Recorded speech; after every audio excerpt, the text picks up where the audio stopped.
नया संसद भवन पुराने ढांचे के साथ स्थिरता की चिंताओं के कारण 2010 की शुरुआत में मौजूदा कॉम्प्लेक्स को बदलने के लिए एक नए संसद भवन के प्रस्ताव। वर्तमान भवन के लिए कई विकल्पों का सुझाव देने के लिए एक समिति की स्थापना तत्कालीन अध्यक्ष मीरा कुमार ने 2012 में की थी। वर्तमान इमारत एक 93 वर्षीय संरचना, अंतरिक्ष की अपर्याप्तता से घर के सदस्यों और उनके कर्मचारियों से पीड़ित है और संरचनात्मक मुद्दों से पीड़ित माना जाता है।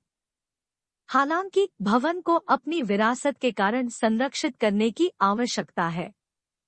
भारत सरकार ने 2019 में एक नई संसद भवन के निर्माण के साथ नई दिल्ली में अन्य परियोजनाओं के साथ साथ राजपथ को पुनर्जीवित करने, भारतीय प्रधानमंत्री के लिए एक नया कार्यालय और निवास बनाने और सभी को मिलाने के साथ केंद्रीय विस्टा पुनर्विकास परियोजना शुरू की।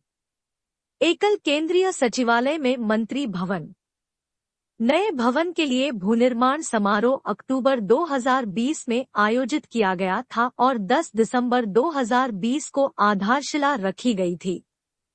यद्यपि आधारशिला रखने की अनुमति दी गई थी, लेकिन भारत के सर्वोच्च न्यायालय के न्यायमूर्ति एएम खानविलकर ने अदालत में परियोजना के खिलाफ प्राप्त दलीलों के समाधान तक सेंट्रल विस्टा पुनर्विकास परियोजना पर अपनी पकड़ बनाई।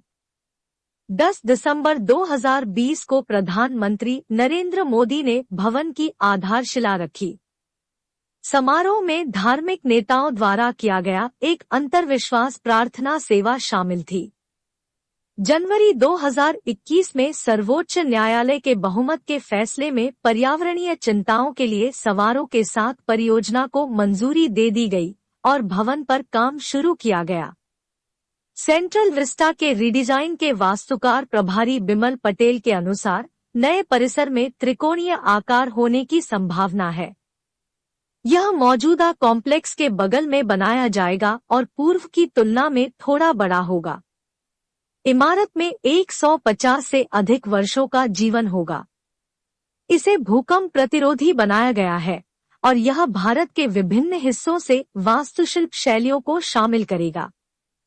लोकसभा और राज्यसभा के लिए प्रस्तावित कक्षों में वर्तमान में मौजूद सदस्यों की तुलना में अधिक सदस्यों को समायोजित करने के लिए बैठने की बड़ी क्षमता होगी, क्योंकि सांसदों की संख्या भारत की बढ़ती जनसंख्या और परिणामस्वरूप भविष्य के परिसीमन के साथ बढ़ सकती है।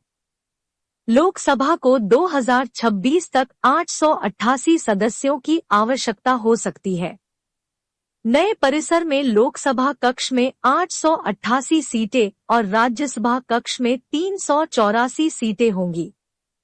वर्तमान संसद भवन के विपरीत इसमें एक केंद्रीय हॉल नहीं होगा और लोकसभा कक्ष में ही संयुक्त सत्र के मामले में 1224 सदस्य होंगे। इमारत के बाकी हिस्सों में मंत्रियों और समिति के कमरों के साथ 4 मंजिलें होंगी। इमारत में 20,866 स्क्वायर मीटर संरचना के भीतर खुले आकाश क्षेत्र को छोड़कर का एक निर्मित क्षेत्र होगा, जो इसे 16,844 स्क्वायर मीटर व्यास 170 मीटर की मौजूदा परिपत्र संरचना की तुलना में 4,022 स्क्वायर मीटर लगभग 1 एकड़ अधिक विशाल बनाता है।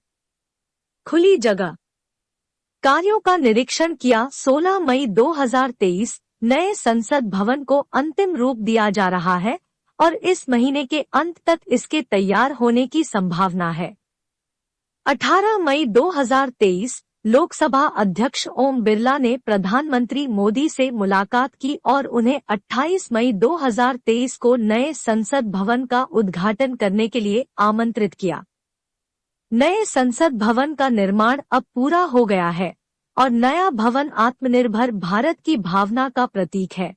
लोकसभा सचिवालय 24 मई 2023 कुल 20 विपक्षी दलों ने उद्घाटन समारोह का बहिष्कार करने का फैसला किया, जिसमें आरोप लगाया गया कि प्रधानमंत्री मोदी ने राष्ट्रपति द्रौपदी मुर्मू को कार्यक्रम के लिए दरकिनार करने का फैसला किया। केंद्रीय मंत्री अमित शाह ने इस मुद्दे का राजनीतिकरण न करने का आह्वान करते हुए जवाब दिया। चैनल को लाइक करें, शेयर करें, सब्सक्राइब करें।